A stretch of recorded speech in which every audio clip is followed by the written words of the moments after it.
ঢাকা বিশ্ববিদ্যালয়ের হাজী মোহাম্মদ মহসিন হলের 564 নম্বর রুমে থাকত রসায়ন বিভাগের এক ছাত্র। এসএসসি এবং এইচএসসিতে তার ভালো রেজাল্ট থাকায় তাকে একটি সিঙ্গেল সিটের রুম বরাদ্দ দেয়া হয়। মহসিন হলের সেই কক্ষে বসেই হুমায়ূন আহমেদ লিখেছেন তার প্রথম 2 উপন্যাস। 1971 সালে ঢাকায় পাকিস্তানি সৈন্যরা বিশ্ববিদ্যালয়ের মহসিন হল থেকেই হুমায়ূন আহমেদকে গ্রেপ্তার করে।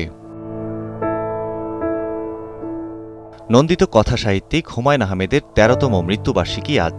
2012 সালের এই দিনে যুক্তরাষ্ট্রে চিকিৎসাধীন অবস্থায় মৃত্যুবরণ করেন তিনি। মৃত্যুবার্ষিকীতে নুহাশপল্লী ও দেশের বিভিন্ন স্থানে থাকছে নানা আয়োজন। ওই সময় ক্যান্সারে আক্রান্ত হয়ে চিকিৎসক স্টিফেন আর ডিচের কাছে চিকিৎসা নিতে গিয়েছিলেন হুমায়ূন আহমেদ। চিকিৎসক তার কাছে জানতে চাইলেন পেশা বদলের বিষয়ে। চিকিৎসক তাকে বললেন, ছেলে কেমিস্ট হয়েছ লেখক। উত্তর যেন প্রস্তুত ছিল এই রোগীর কাছে। বললেন, পৃথিবীতে অনেক কেমিস্ট আছে, সেই তুলনায় লেখক কম বলেই পেশা বদলেছি।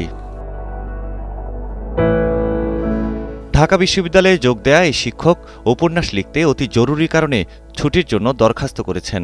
নানা রকম জিজ্ঞাসার মুখোমুখি হওয়ায় ছুটি নেবেন না বলে সাফ জানিয়ে দিয়েছেন কখনো কখনো।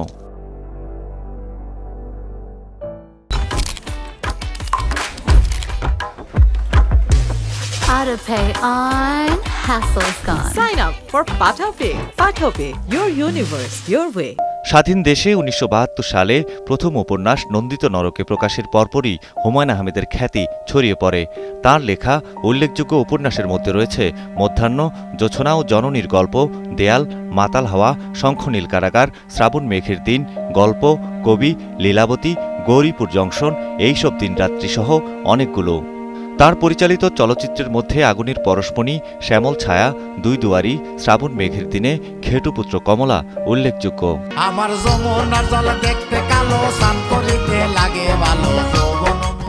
টিভি নাট্যকার হিসেবেও তিনি ছিলেন জনপ্রিয়। 80 দশকের মাঝামাঝি তার রচিত প্রথম ধারাবাহিক টিভি নাটক এইসব দিনরাত্রি তাকে এনে দেয় ব্যাপক জনপ্রিয়তা। স্বীকৃতিস্বরূপ তিনি 1994 সালে 21 পদক লাভ করেন। এছাড়া তিনি বাংলা একাডেমি পুরস্কার 1981, হুমায়ূন কাদির স্মৃতি পুরস্কার 1990, লেখক শিবির পুরস্কার 1973, জাতীয় চলচ্চিত্র পুরস্কার 1993 ও 1994 লাভ করেন। সৈয়দ মাহমুদ, কালের কণ্ঠ।